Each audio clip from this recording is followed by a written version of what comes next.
किसी ने सच ही कहा है, जब हम चांद को देखते हैं तो हमें भगवान की खूबसूरती दिखाई देती है। जब हम सूरज को देखते हैं तो भगवान की चमक दिखाई देती है। और जब हम आईने में खुद को देखते हैं तो भगवान की सबसे प्यारी रचना दिखाई देती है, जो हम खुद हैं। इसीलिए खुद पर भरोसा करना सीखिए। नमस्कार, आप देख रहे हैं हार्ट हब स्टोरी चैनल। आज की कहानी प्राचीन समय की है।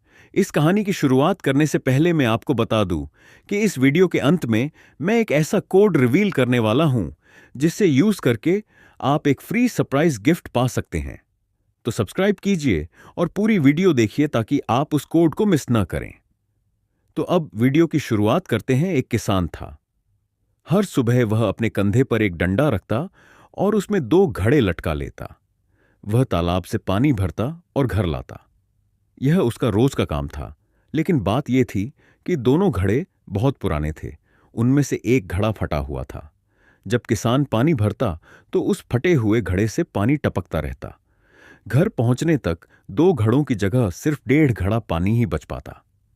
सही सलामत घड़ा इस बात पर बहुत घमंड करता और अक्सर फटे घड़े को चिढ़ाता। देखो, किसान का सारा काम मैं करता हूं, उसकी मेहनत में बचाता हूं, और तुम बिल्कुल बेकार हो। जिस दिन किसान को सच्चाई पता चलेगी, वो तुम्हें फेंक देगा और नया घड़ा ले आएगा। यह सुनकर फटा हुआ घड़ा बहुत उदास हो जाता। वह सोचता, बेचारा किसान इतनी मेहनत करता है और मेरी वजह से उसका आधा पानी रास्ते में ही बर्बाद हो जाता है।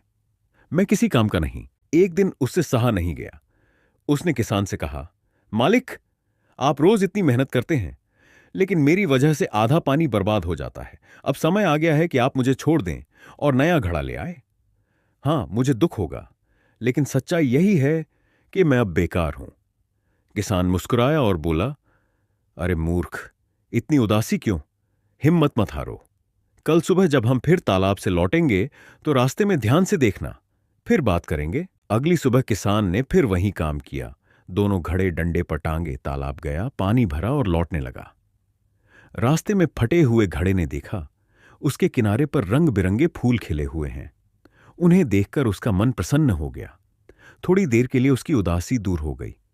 घर पहुंचकर किसान ने पूछा, कैसे लगे फूल? अच्छे लगे? फटे घड़े ने जवाब दिया, हां मालिक, आज रास्ता बहुत सुंदर लग रहा था, लेकिन मैं फिर उदास हूं क्योंकि आप आज भी पूरा पानी लाए थे, फिर भी घर तक सिर्फ 1.5 घड़ा ही पहुंचा। आपकी मेहनत आधी रह गई।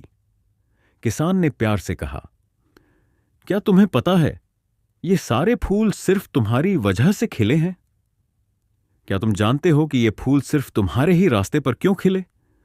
क्योंकि मुझे बहुत पहले से पता था कि तुम फट गए हो, इसलिए मैंने बाजार से बीज खरीदे और उसी रास्ते पर बो दिए जहां से तुम लटकते हो।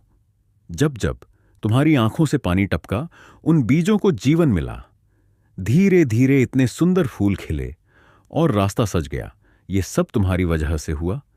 मैं तुम्हारी कमी जानता था, लेकिन उसे ही तुम्हारी ताकत बना दिया। दोस्तों, यह कहानी सिर्फ उस फटे घड़े की नहीं है, यह हमारी और आपकी कहानी भी है। इस दुनिया में कोई भी परफेक्ट नहीं है। हर किसी में कुछ न कुछ कमी होती है, लेकिन अगर हम अपनी कमियों पर काम करें और उन्हें ताकत में बदल दें, तो हमें अपनी असली कीमत समझ में आती है। इसलिए खुद को जैसा है वैसा स्वीकार करें और आगे बढ़ते रहें। फिर मिलेंगे एक और कहानी में। धन्यवाद। इस पूरी कहानी को सुनने के लिए आपका दिल से धन्यवाद। अगर आपको यह कहानी पसंद आई हो तो कृपया इस वीडियो को लाइक करें और हमारे चैनल को सब्सक्राइब करें ताकि आप भी हमारे परिवार का हिस्सा बन सकें।